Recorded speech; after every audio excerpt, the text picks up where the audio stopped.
Friends नमस्कार। आपण माननको मोर channel Indian flavour को बहुत बहुत स्वागत जनाऊे। फ्रेंड्स आज मु आनी अति सुआदिया और शीघ्र बनी जाउथवा सुजी लड्डूर रेसिपी।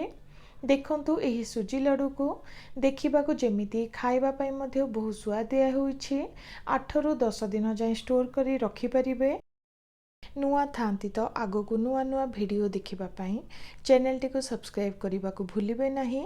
तो चलतु रेसिपी टी को स्टार्ट करिबा। सुजी लड्डू पाई एही सब सामान को नेछि। एठी देखंतु गोटे कप हेबो छोट दाना थिबा सुजी को नेछि। बड़ दाना थाई तो टिके ग्राइंड करि नेबे। छोट दाना रे लड्डू बहुत सुंदर प्रस्तुत होई थाए। ता सहित देखंतु प्राय 2 रु 3 चमच हेबो उषुम क्षीर को नेछि। फ्रेंड्स एठी मु प्राय 3 रु 4 चमच हेबो घरे बनाई थिबा घी को नेछि। फ्रेंड्स सुजीर माप हिसाब रे एठी मु अधे कप ठारू टिके अधिका चीनी को नेछि। सुंदर बास्ना टेस्ट में अल्प टिके अलैचर गुंड को नेछि। ता सहित किछि काजू किशमिश और पिस्ता को नेछि। एठी मु अधे कप हेबो मार्केट रे मिलुथिबा सुखिला नडिया कुरु को नेछि। प्रथमे काजू और किशमिश को भाजी नबा। एठी गोटे चमच हेबो घी को गरम करि नेउछि। एबे सेथिरे काजू और किशमिश को दे हल्का टिके बादामी रंग हैला जाए भाजी नेली। देखंतु काजू और किशमिश को भाजी नेली। पुणी थोरे 2 चमच हेबो घी को गरम करि नबा।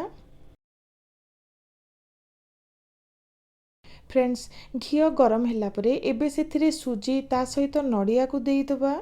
सुजी और नडिया को टिके बादामी रंग हैला जाए प्राय 2 रु 3 मिनिट पई लो रु मीडियम हीट रे भाजी नबा। एठी मने रखिबे सब बेले लो रु मीडियम हीट रे ही भाजीबे। फ्रेंड्स किछि समय पर देखंतु सुजी और नडिया हल्का टिके भाजी गलानी। एबे सेथिरे चीनी को दबा ता सहित क्षीर को देई दबा। एबे भल भाबरे मिसाई लो रु मीडियम हीट रे हल्का टिके प्राय 2 रु 3 मिनिट पई भाजी नबा। जहा द्वारा चीनी हल्का टिके मेल्ट होई जिवो और सुजी सह भल भाबरे मिसी जिवो। ए भितरे चलंतु गोटे चमच हेबो घी को देई दबा। घी को देला परे भल भाबरे सब को मिसाई नेउछि। लो हीट रे कंटिन्यूअसली एही परी चलाउथिबा। किछि समय पर देखंतु चीनी मेल्ट होई सुजी और नडिया सह भल भाबरे मिसी गलानी। एबे सेथिरे अलैचर गुंड को देई दबा। ता सहित काजू और किशमिश को भाजी नेइथिली ताकू दबा। भल भाबरे मिसाई नेउछि। फ्रेंड्स पिस्ता को मध्य हल्का टिके काटी नेइछि ताकू मध्य देई दबा। वर्तमान लड्डू पाई पागटी आमर रेडी हे गला। हीट को ऑफ करी दबा। अधिका ठंडा नुहे हल्का टिके उषुम थिबा टाइम रे हाथ रे अल्प टिके घी को लगाई आपण मानकु जिते बड़ साइज रो लड्डू दरकार सेही हिसाब रे क्वांटिटी को नै गोटे गोटे करी लड्डू गढ़ी नेबे।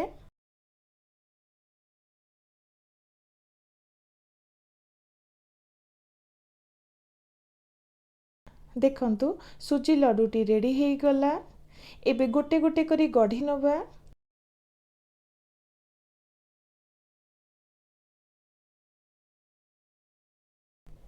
देखंतु वर्तमान सुजी लड्डू सब रेडी हे गला। एबे गोटे प्लेट को काढ़ी नेउछि।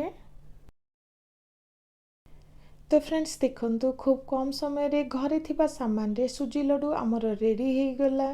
देखंतु एही लड्डू को देखिबा को जेमिति खाइबा पई मध्य बहुत सुआदिया होइछि। प्राय 8 रु 10 दिन जाए स्टोर करी रखि परिबे।